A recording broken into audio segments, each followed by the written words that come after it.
Baik, mohon maaf Bu ya, kami akan membacakan satu pertanyaan dari media sosial. Ada saudara Alfa yang datangnya dari Jawa Tengah. Assalamualaikum warahmatullahi wabarakatuh. Mohon maaf Bu ya, sebenarnya apa itu golongan Salafi dan Wahabi?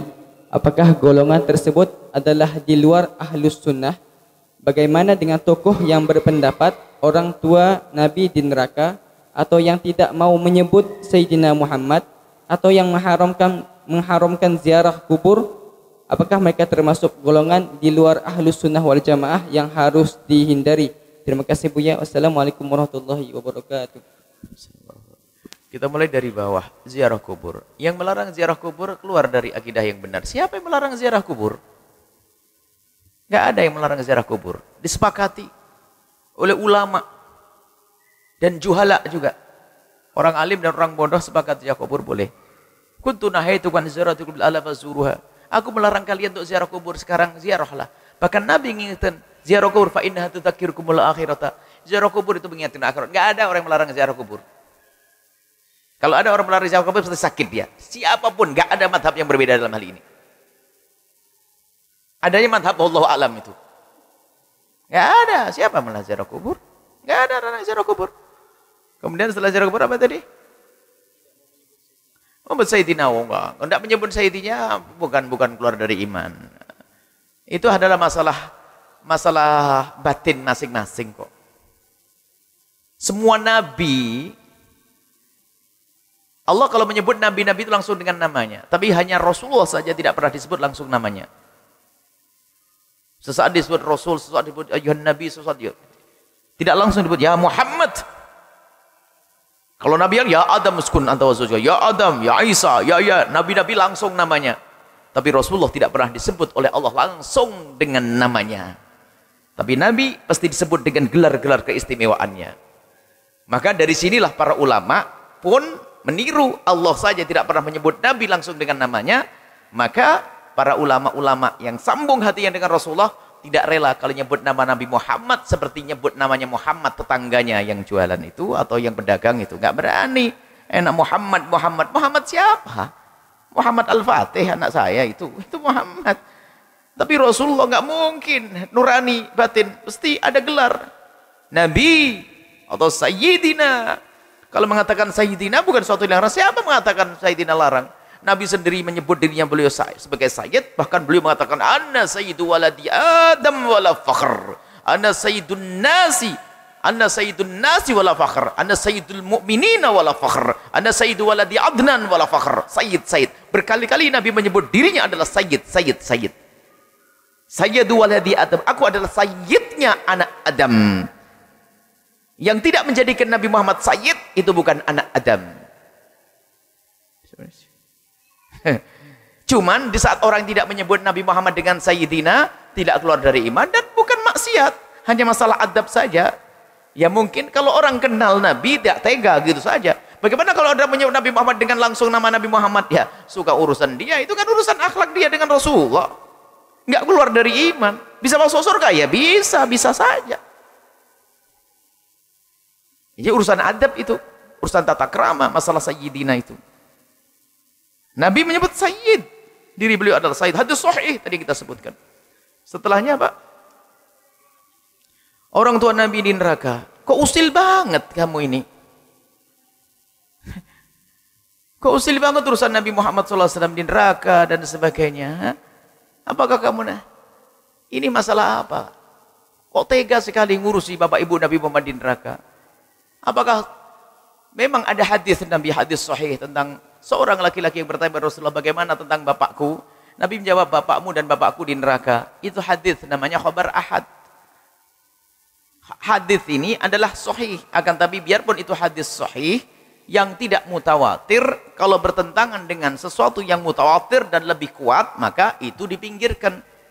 Ada dalam Al-Qur'an, wa ma kunna mu'adzibina hatta nab'atha rasula.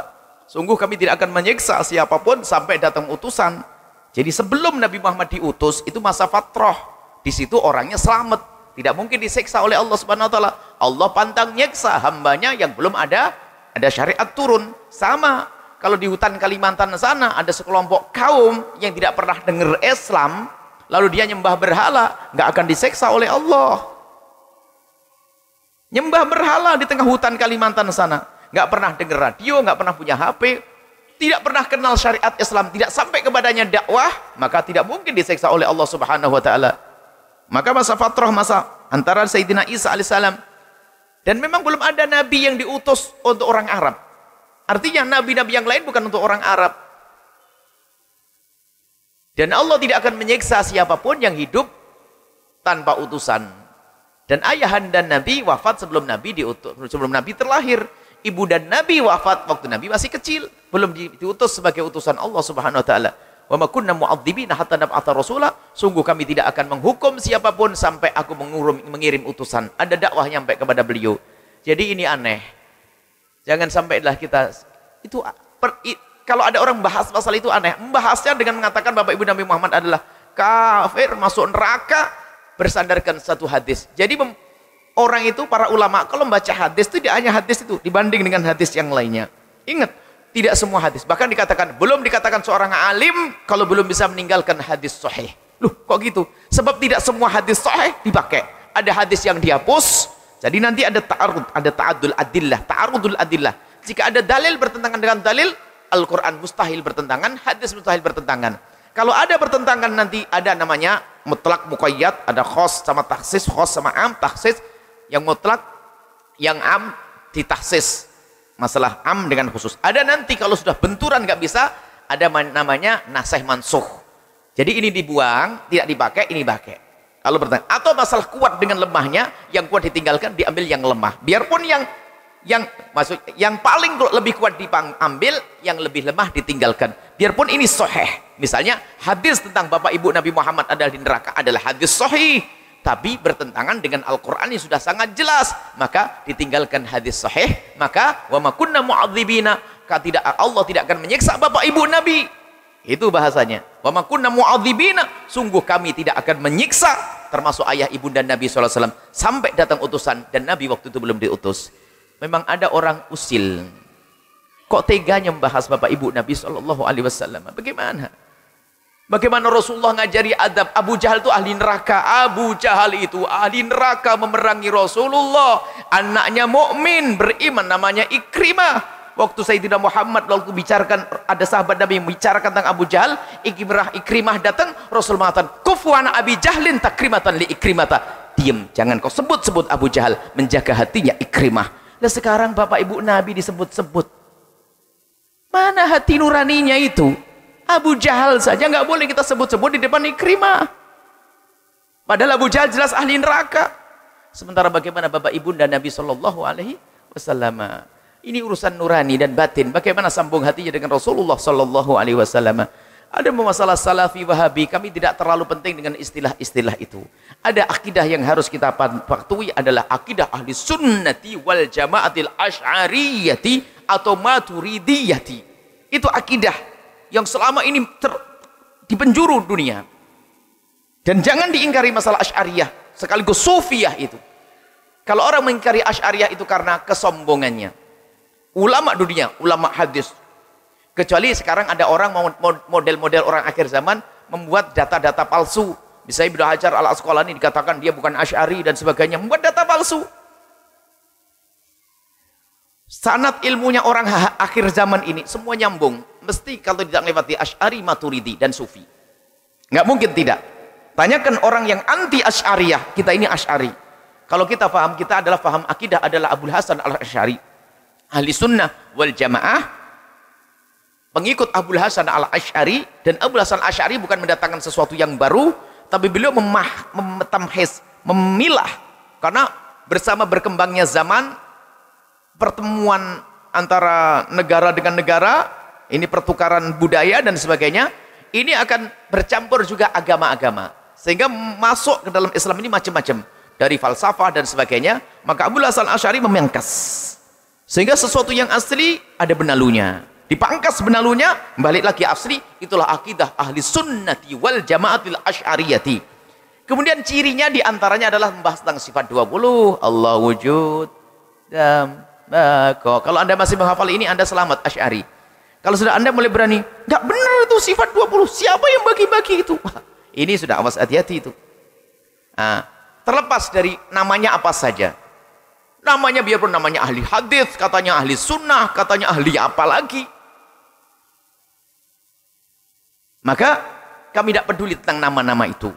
Yang jelas akidah yang harus kita pertahankan adalah akidah ahli sunnati wal jamaati al-asy'ariyati.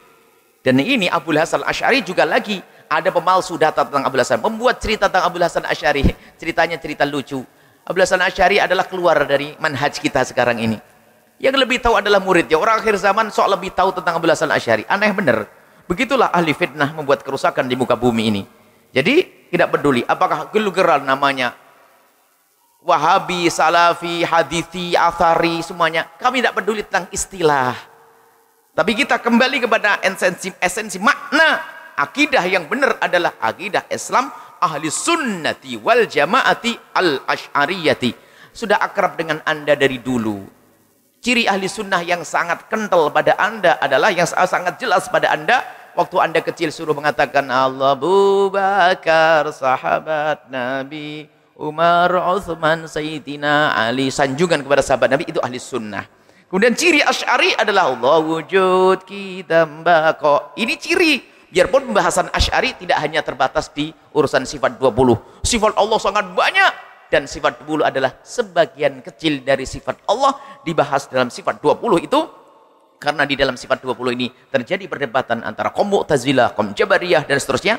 Sehingga para ulama perlu membahas sifat 20. Adapun yang lainnya nggak perlu diskusikan tentang Rahman, Rahim Allah, sudah jelas. Ini. Kemudian masalah Salafi, kita Salafi. Salafi itu apa sih? Salaf itu adalah dahulu, khalaf berikut. Salafi, apakah ada madhab Salafi? Madhab Salafi itu apa sih? Bagaimana saya menjadi seorang Salaf? Apakah yang dinamakan Salafi itu adalah orang apa ngikuti Nabi dan sahabat Nabi begitu? Salafi itu, so gini, pertanyaan, gimana ya Ustadz, saya ingin jadi Salafi? Kembali kepada kitab dan sunnah Nabi. Marhaba. Saya mau kembali kepada kitab Al-Quran dan sunnah Nabi. Gimana caranya? Ambil Quran, ambil hadis Nabi. Mungkin saya gila dulu Ustaz. Saya ini pensiun, baru Iqra. Suruh kembali kitab dan sunnah Nabi. Untuk kembali kepada Al-Quran dan hadis Nabi, tentunya bagi orang yang punya ilmu. Dan untuk memahami Al-Quran dan hadis pun tidak hanya orang yang tahu bahasa Arab. Gak bisa. Orang Arab ngerti bahasa Arab. Tapi tidak bisa dikatakan semuanya ulama. Orang Arab yang ngerti. Di situ ada rambu-rambu, ada aturan, ada ilmu. Jadi makanya dalam bahasa lain ada manhaj. Metodologi. Cara untuk kembali pada Al-Quran dan hadis Nabi ada cara. Sekarang tanyakan kepada orang yang ngaku dirinya Salafi, ya Ustadz yang katanya kamu Salafi, saya ingin kembali Quran hadis, adalah manhaj yang tertulis, saya mau ikut. Bingung dia, apa ya manhajku? Manhaj itu apa sih? Cara bagaimana saya paham Quran dan hadis Nabi. Kembali bingung dia. Bicara, harus pakai kitab usul fikih, harus ulumul Quran, ilmu tafsir. Yang punya ente. Ente punya itu? Bukan. Yang punya adalah ulama betul Imam Syafi'i mencetuskan ilmu usul fikih, rambu-rambu, undang-undang, aturan, kaidah-kaidah memahami Al-Quran hadis. Maka Imam Syafi'i punya manhaj, metodologi bagaimana orang paham Al-Quran. Ini loh caranya. Imam Syafi'i waktu itu ditanya oleh muridnya, gurunya Ibnul Mahdi, tentang orang-orang ini kok banyak salah memahami Al-Quran, memahami hadis. Ini gimana ya Syafi'i? Kok orang pada nggak bener nih, saya lihat di sana nggak nafsir Quran semaunya sendiri gini-gini. Maka Imam Syafi'i menulis kaidah satu demi satu, kaidah dikirimkan kepada Ibnul Mahdi. Setelah itu kaidah dikumpulkan, ternyata ini kaidah bagaimana memahami Al-Quran dan memahami hadis Nabi SAW, disebut dengan istilah Ar-Risalah. Kitab Risalah adalah kitab usul fikih yang dikumpulkan Imam Syafi'i. Setelah itu madhab Malik juga punya kaidah, cuman belum dibukukan. Setelah itu madhab Malik membukukan juga, madhab Hanifi membukukan, madhab Syafi'i membukukan. Jadi mereka ada rambu-rambu lah. Dengan dawabit rambu-rambu inilah kembali kepada Al-Quran dan hadis Nabi SAW. Maka untuk menjadi Salafi adalah bermadhab. Nah, ini, saya madhab Syafi'i, maka saya Salafi. Ya kita itu loh yang Salafi. Yang nggak mau bermadhab, lo ikut siapa? Coba, yang mengatakan tidak mau bermadhab, bagaimana engkau paham tentang am dan khos? Bagaimana engkau paham mutlak muqayyad? Bagaimana engkau paham tentang nasih mansuh? Dari mana kau ambil ilmu itu semuanya? Ya, saya ngintip dari Imam Syafi'i. Ya sudah ngintip, nanti suka ngintip. Sudah mengintip, ngaku dia paling hebat. Enggak begitu caranya. Kita insyaf, sealim apapun orang madhab Syafi'i seperti Nawawi, insaf, aku alim. Tapi pun demikian ilmumu ini manhajku, cara memahami fikihku, aku ambil dari manhaj Syafi'i. Makanya Imam Nawawi dikatakan beliau adalah Asy-Syafi'i, bermadhab Syafi'i. Kita ngikuti ulama, guru kita ngikuti gurunya, guru kita ngikuti gurunya, dan seterusnya. Mereka ngikuti Imam Syafi'i dalam memahami Al-Quran, hadis Nabi, keluarlah cetusan hukum fikih. Dan Imam Syafi'i punya dhawabit untuk memahami Al-Quran, punya rambu-rambu untuk memahami Al-Quran. Jadi kalau pengen tahu salafi, ya kita inilah salafi. Loh, tapi kok di situ ada salafi? Pokoknya kalau orang ngaku salafi, ya enggak bermadhab, ya bukan salafi lagi.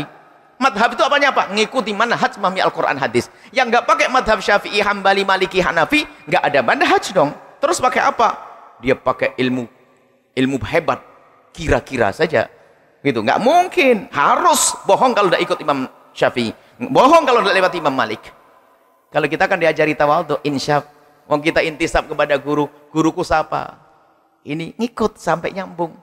Ini salafi adalah orang yang mengikuti Al-Quran dan hadis Nabi SAW. Sekarang ada orang mengatakan, kita sholat seperti sholatnya Rasulullah, bukan seperti sholatnya madhab Syafi'i. Ada orang, hebat benar nih orang. Kita sholat seperti sholatnya Rasulullah, bukan sholat seperti madhabnya Syafi'i, bukan seperti sholatnya madhab Malik. Ini kan orang kurang ajar kepada madhab Syafi'i. Soal mengatakan Syafi'i sholatnya tidak seperti sholatnya Rasulullah. Satu. Yang kedua, dia akan mengatakan aku lebih hebat dari Syafi'i. Orang akhir zaman ngomong begitu. Ini model-model orang akhir zaman, membuat kerusakan di muka bumi ini. Dan umat menjadi retak. Umat menjadi tidak akur, tidak indah di saat munculnya orang-orang semacam ini. Sehingga dalam kalangan para ulama itu biasa madhab Malik berguru dengan madhab Syafi'i dan seterusnya. Biasa pertukaran guru itu tidak ada masalah. Bahkan Imam Abu Hanifah, Imam Malik pun adalah gurunya Imam Syafi'i, dan Imam Syafi'i juga gurunya Imam Ahmad ibn Hanbal. Jadi bukan permusuhan, tapi akhir zaman kita dibikin permusuhan. Nah, ini kerusakan di muka bumi ini adalah orang-orang penyebar fitnah yang sesaat mengatakan dirinya ahli sunnah wal jamaah, tapi dia jauh daripada manhaj ahli sunnah. Sesaat mengatakan dirinya salafi, tapi tidak tahu salafi model apa. Salafi sesungguhnya adalah kita. Kalau anda bermadhab, maka anda adalah salafi. Karena bermadhab adalah mengikuti ulama, dan ulama itu yang punya metodologi untuk kembali kepada Al-Quran dan hadis Nabi SAW. Wallahu a'lam bishawab.